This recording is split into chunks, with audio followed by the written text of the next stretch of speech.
Hello Miss Business, on se retrouve au jour 6 du challenge Boost ta micro-entreprise. Aujourd'hui, on va scruter le domaine se démarquer de la concurrence. Et oui, démarque-toi de la concurrence. C'est très important de se démarquer, d'être différent, d'avoir des propositions d'offres exclusives et inédites propres à ton business, à ton mode de fonctionnement pour ta clientèle. C'est ce qui va vraiment faire la différence entre toi et ton concurrent et de proposer quelque chose qu'il ne propose pas lui. En tout cas, si tu es sur des propositions similaires que lui, il faut faire mieux, bien mieux pour inciter ta clientèle à rester chez toi et attirer de nouveaux clients et que ces clients-là se disent, ouais, sa proposition d'offre est excellente, ça répond à mes besoins et en plus, c'est différent, on ne trouve pas ça là-bas, mais on trouve ça chez toi. Donc, c'est très, très, très important. Il faut travailler aussi, non seulement, c'est vrai, tes prestations, tes offres, tes produits ou tes services, les rendre inédites et exclusifs, avoir des choses que le concurrent n'a pas, proposer quelque chose qui est très en vogue, mais qui ne propose pas. Toi, c'est sur ça que tu vas te centrer pour justement développer et décupler ton business et attirer des nouveaux clients et fidéliser encore plus ta clientèle pour qu'elle reste chez toi et qu'elle parle de toi aussi. C'est très important d'inciter ta clientèle à parler de toi à leurs amis, à leur entourage pour drainer encore plus de clients. Il faut aussi travailler l'expérience client, c'est très important. C'est un tout en fait. Se démarquer, ça doit être un tout, travailler sur tous les services de ton business. Donc, expérience client, l'accueil. Aujourd'hui, ça se perd de plus en plus. On est face à des gens qui sont aigris, qui en ont marre.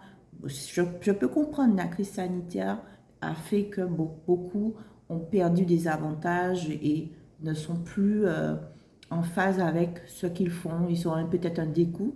Et ça se ressent parce que quand on a un mauvais accueil, on n'a pas envie de revenir. Même si le service, il est super et qu'on a des choses en plus. Mais si à chaque fois on est face à quelqu'un qui est désagréable, on n'a pas envie de revenir. Pour ma part, moi, dès qu'on me fait des manières, moi, je ne reviens plus. Donc, du coup, travailler sur l'accueil, ta prise en charge client, comment tu cadres tes prestations, tes produits, tes services.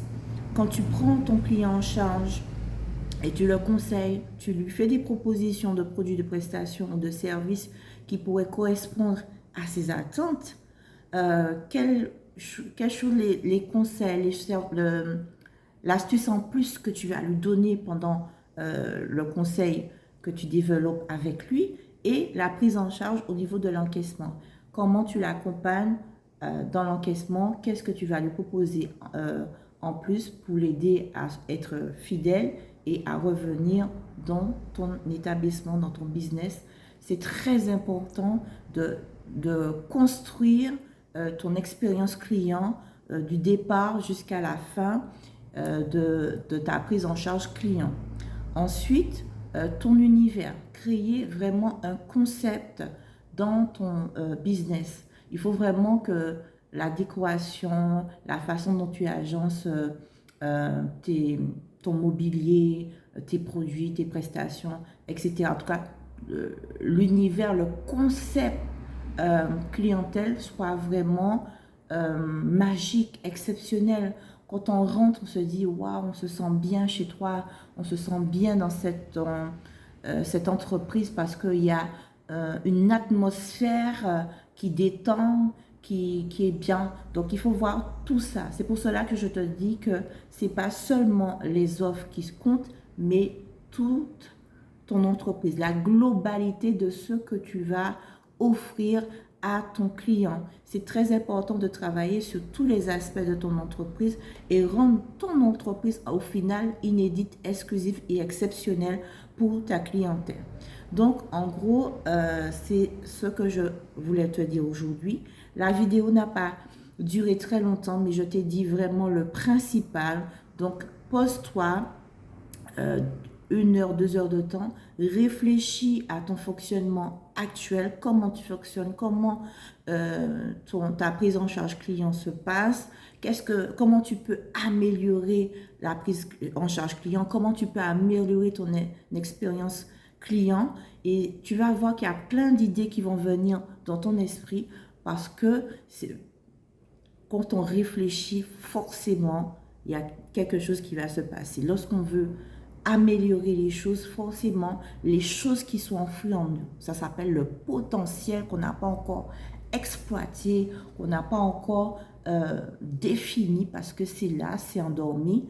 Nous-mêmes aussi, on le refoule parce qu'on a des peurs, on se dit ça va pas marcher, ça va pas nana. Donc, on les oublie. Mais en fait, quand tu vas te poser, tu vas réfléchir à, à tes offres, à tes produits, prestations, services, à ta prise en charge client, à ton accueil, à ce que tu proposes du début jusqu'à la fin, jusqu'à l'encaissement de ta vente en fait, et ton expérience client, tout ce qui est endormi en toi, tout ce qui est latent en toi va se révéler et tu vas pouvoir profiter de ce potentiel qui est endormi que tu vas mettre en surface pour développer, pour propulser ton business vers tes objectifs que tu souhaites atteindre. En tout cas, je te souhaite un bon challenge.